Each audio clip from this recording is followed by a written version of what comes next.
Hi everyone and welcome back to my channel. Before we get started, go ahead and hit the subscribe button. That would help my channel so much. In today's video, I'm going to be talking about a couple muscles of the back and shoulders, their origin, insertion and action, and how to massage them. So, let's get started. Trapezius. This muscle lies superficially along the upper back and neck. The first thing I'm going to do is apply some lotion and do some Swedish strokes, very light and gentle, while spreading the lotion all over the back.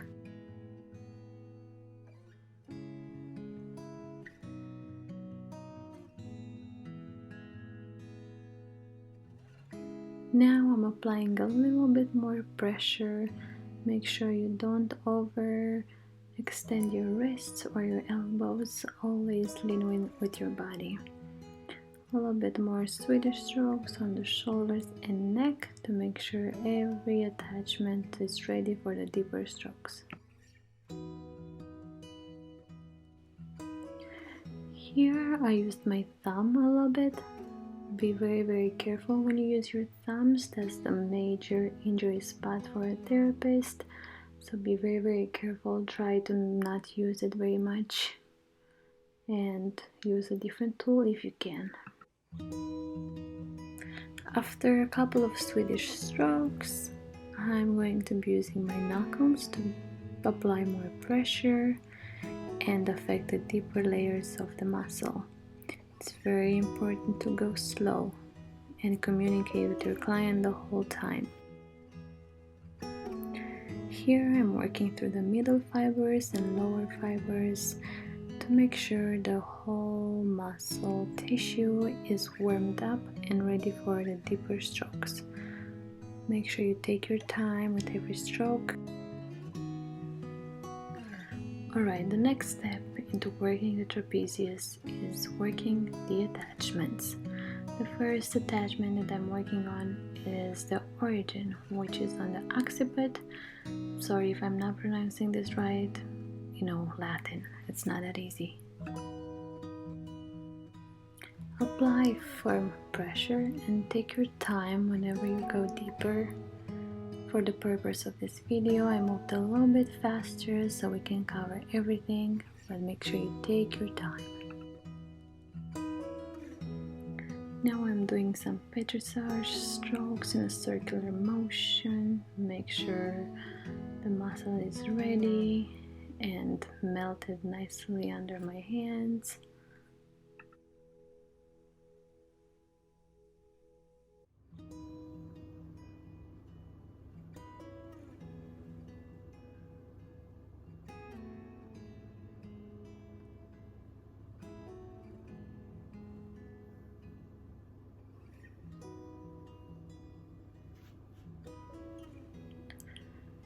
I will use the deeper tool, which is my forearm.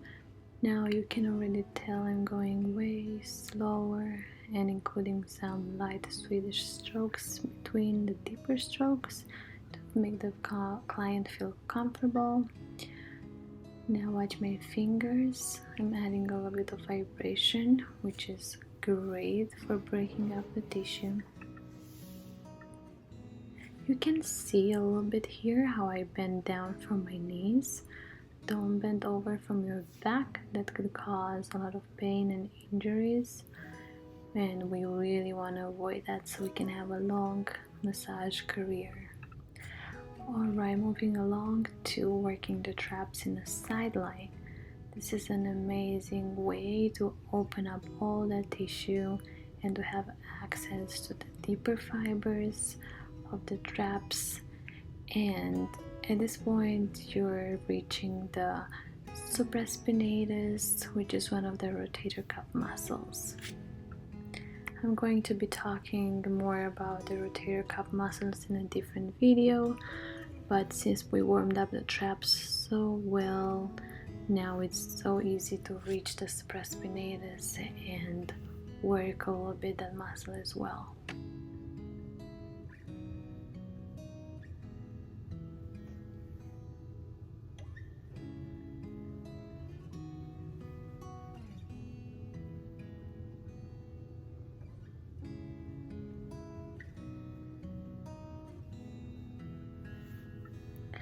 a little bit of petrissage. This is my favorite thing ever to receive and to give. You can also work the traps in a supine position, which is face up. Apply some stretches.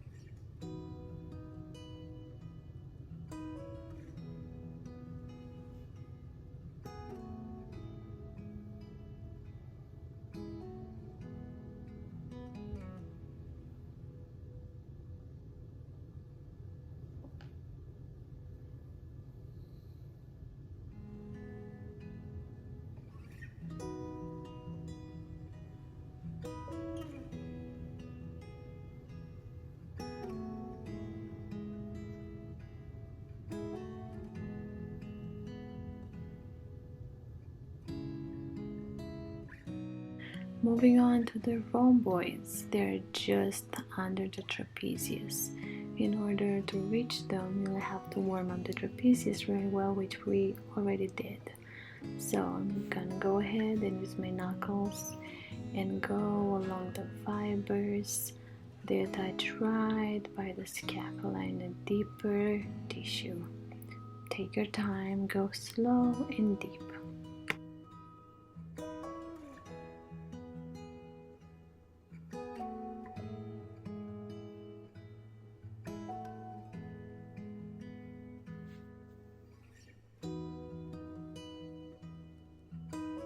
Here I'm doing a forearm stroke across body.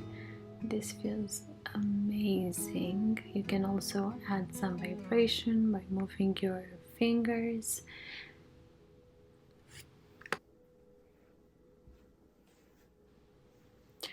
I sometimes use this arm positioning to reach the trigger points on the medial border of the scapula.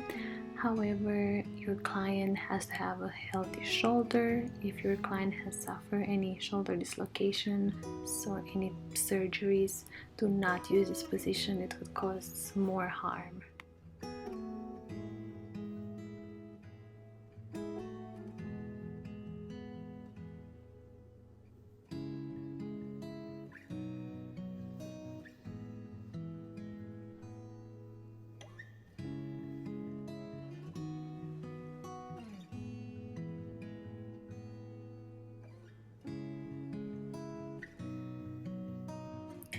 Moving along to Levator. This muscle is so small, but it does so much for us. It rotates our head when changing lanes in traffic, for example, or it holds our phone between our ear and shoulder, or when you lay in bed, snuggling your head into your pillow. This muscle helps you with that too. So of course, always warm up the tissue and start slow because this muscle is deeper under your traps. We already did all of that, so I'll go ahead and use my knuckles and start from the neck and try to find the attachment right on top of the scapula. We will spend more time on it when our client is going to be supine, but for now we're just going to move along to Latissimus dorsi, which is the broadest muscle and most superficial on our back.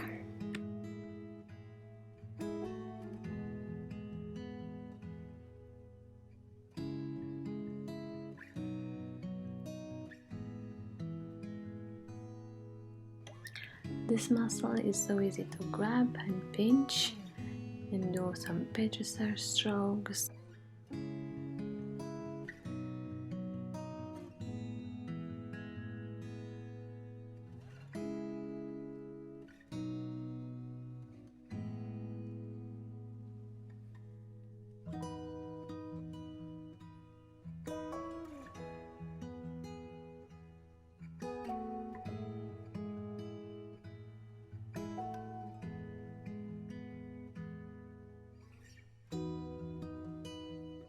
After warming up the lats really well, I go ahead and use my knuckles to work more on the teres major and minor, which lie right on the lateral side of the scapula.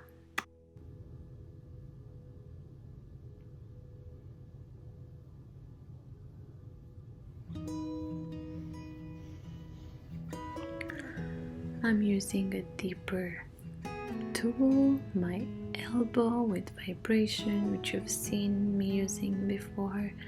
This could be a really sensitive area, so make sure you ask your client if the pressure is okay for them.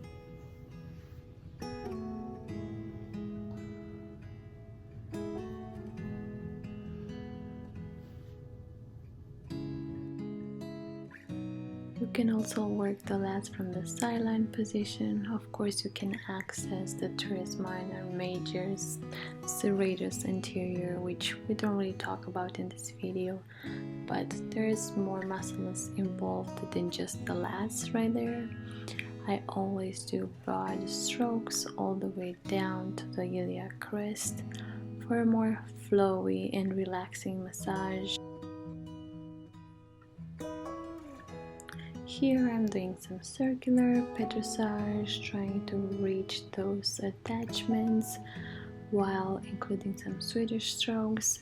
And I'm gonna go ahead and do a little bit of stretching, have the client take a deep breath and pull down.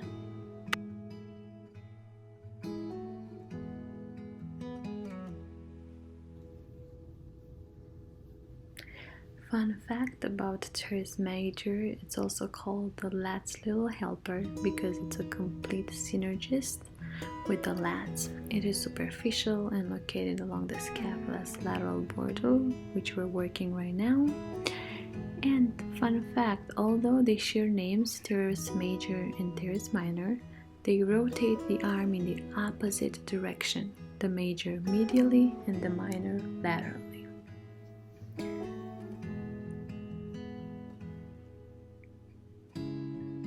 Thank you guys so much for watching, and don't forget to subscribe. See you next time.